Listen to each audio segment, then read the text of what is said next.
When I was a kid, I always knew about badgers and I knew what they looked like, but I'd never seen one and I never thought I would. I think I thought that they were sort of made up by people who wrote books.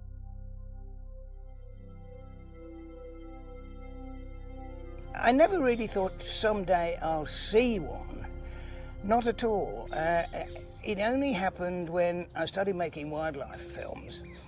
And at some point, I no doubt said, any chance of filming badgers? My first encounter with a badger was actually on the Isle of Wight, where I used to live many years ago. There was a hotel there where the badgers were fed by the people who owned the hotel over many years. And I remember sitting one night in the moonlight watching badgers come down to feed, with foxes as well. It was a wonderful experience. I hadn't seen a badger many years after that, but I was wandering down a high street once in Surbiton about 2 years ago in the suburbs of London, and I nearly fell into a badger that was walking the other way. And that often can happen because there are sets around many of our towns and cities that we won't see, that have existed for many years, where badgers go about their lives at night. But in this instance, obviously our paths crossed. I work today as Chief Executive of the Badger Trust really to draw attention to this wonderful animal, a species that's lived in our isles for nearly 500,000 years, our largest surviving carnivore, an animal that's subject to significant persecution over the years, and today that continues, an animal that is a big part of a political debate about the spread of a disease to cattle, but an animal that is most beautiful, that is an animal that we should protect, an animal that we should celebrate.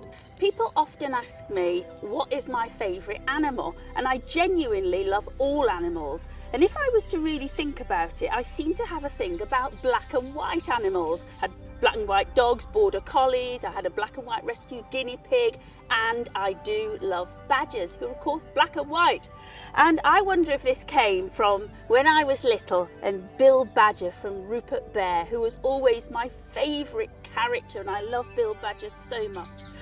I was really lucky, therefore, when I was filming Pet Rescue back in the old days, to be able to be hands-on with a baby badger. And this little baby badger here, that was his very, very last day with a human contact, and he was about to go back into the wild. So I was really, really privileged to be able to have that moment with that badger. Badgers are a classic British mammal, unmistakable, those lovely white heads with those black lines down their faces. Sometimes when you're walking along in a forest at dusk, they can be feeding, you don't notice them, suddenly they look up and you see this wondrous marking on their head. That may be a warning to other predators, keep away from me, I can actually defend myself, just like the black and white colours of a panda. But they are truly extraordinary, and they're all around us in the English countryside. They really are a classic. Nobody ever forgets their first meeting with a badger. You may have seen one running across the road or in your garden at night, and you never tire of seeing them time and again. They really are peaceful, attractive, large British mammals, truly wondrous creatures. And if you can, try to get out in the woods, try to do some badger watching. If you can find a set that's the home of a badger that's being used, if you sit quietly an hour or two before dusk and just watch downwind, you may see a whole family of badgers coming out to play, and you will never forget that. Badger cubs playing in the evening sunshine is truly wonderful. I'm here with some amazing little badgers that have been rescued, and they're all, I've been told, all little orphans that have been found wandering around. Now this seems to be quite common, that often the mother doesn't come back. Oh, he's having a bit of a bath back there. Often the mother doesn't come back, and if the badgers are at the right stage of development, they might be able to find their way out of the set to go and find some food, and that's what these little badgers are. They're the lucky ones that manage to find their way out of the set, and eventually they're going to be sent back to the wild to be released. It's absolutely wonderful, and I love these guys. And I think it's a great opportunity to actually look at how amazing these animals are, because all too often we find the poor little things lying in the middle of the road and we don't actually see them in the flesh. One of the things that I really do like about badgers is that they're family animals. They live in sets, that's what their homes are called, sets. And there's the mother, the father, and they can live in the same set for years and years and years and bring up their family there. So sometimes you can have huge sets where families have lived for a very, very long time, and they sometimes are visited by other animals. Someone told me not so very long ago that one day a fox crept into the set and had a bit of a sleep before he went off again. So you see, animals, unless they are hunting animals and they're going to kill something to eat, they usually keep to their own way of life. They're not invading other animals' territories. If they are frightened by another animal, then they'll probably go off and make a home somewhere else. But animals are much more tolerant than people, I think. They know that other animals don't eat the same food as they do, so they're not in competition with that. Each has its own place in the natural world, and that's what's so fascinating about it. I like badgers because they're very skilled animals and great diggers. I've been badger watching and seen them play and run about. It's an amazing sight to see. A male badger's called a boar and a female badger's called a sow. I just love badgers. So, to tell you a bit about how I feel about badgers, I decided to bring you to my local badger set. My house is a couple of 100 metres away, so the guys that live here feel a bit like neighbours. This is a classic badger set. The hole is much bigger than you'd get from a rabbit, and out the front of it there's going to be a big spoil pile, which is where everything that's been dug up from inside the set has been dumped. Here we've got dried bedding material which has been taken out by the badgers and dumped outside, and if you look around carefully you'll see lots of black and white guard hairs which are littered everywhere. The badgers are going behind me into the field, which you can just see the light out on the other side of the woodlands, and that's where they'll be feeding at night time for things like worms and probably for beetles as well. I saw my first badger when I was 8 years old. For me they were almost impossible animals to see at that stage. I'd found their footprints on this badger set that was on a slope outside a council estate. I grew up in urban Southampton, and I went over one afternoon and I set up a tent and I covered it with bracken to camouflage it, and it was about a metre away from the entrance to the badger set. On that occasion I saw no badgers because they smelled me and heard me and I was not going to score. But then my dad said these animals are quite sensitive, so what I did then was I climbed up a tree and I looked down onto the badger set, and that's when I saw my first badger. And I can remember the car horns going, I can remember people shouting in the flats, and then I can remember it getting quieter, and it was warm and it was twilight, and I looked down and I saw this little nose coming out of the badger set, and it made it up onto the mound of soil which it had excavated, and then I shone my torch on it because I was so impatient, and it ran straight back down again. And that was it. That was my introduction to badgers, and I was gripped. I used to stand on the sets where all their holes are, and I used to think these animals are just below my feet. When I was really little and I first sort of got really interested in wildlife and going outdoors, one of my first memories and first things I remember doing was going out with my dad and maybe my granddad, and going down to one of my local patches and one of the local sets and watching the badgers there. We'd normally sit there for hours in the evening. Sometimes we'd see something, or if my brother was with us we tended not to because he was too noisy, but we had to be really quiet and try and keep our profile lower. But when we did see something, after waiting there for hours and hours, it was just always really, really made it even more worthwhile just to watch one just sort of snooping around the corner and walking towards us. It was just a real treat to see. It's very sad, isn't it, that for a lot of us, for a lot of our lives, maybe the only badger we see, or badgers that we see, are on the road and they've been hit by a car or a lorry because they're very nocturnal, they don't like being out in the daylight, and they're looking around and thinking, okay, make a run for it lads, try and cross the road, wham. And there's an awful lot, I can't remember what the figure is, but it's huge, and an awful lot of badgers that are killed on the roads. We can't do much about that, but what we can do something about is making sure that badgers are not being persecuted or involved in cruel sports and so on and so forth, or misguided plans.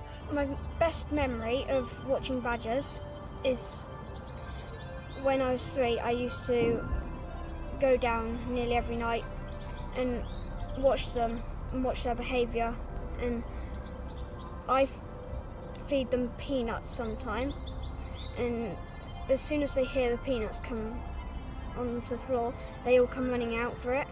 My parents, who are animal lovers as well, have a lovely badger who comes to visit every night, and they feed him and they look out for him, and he's a lovely chap, and I got this photo of him which I'm very proud of. They live in complex housing accommodation called setts, and some of them can be hundreds of years old, and they've been known to be passed down from generation to generation.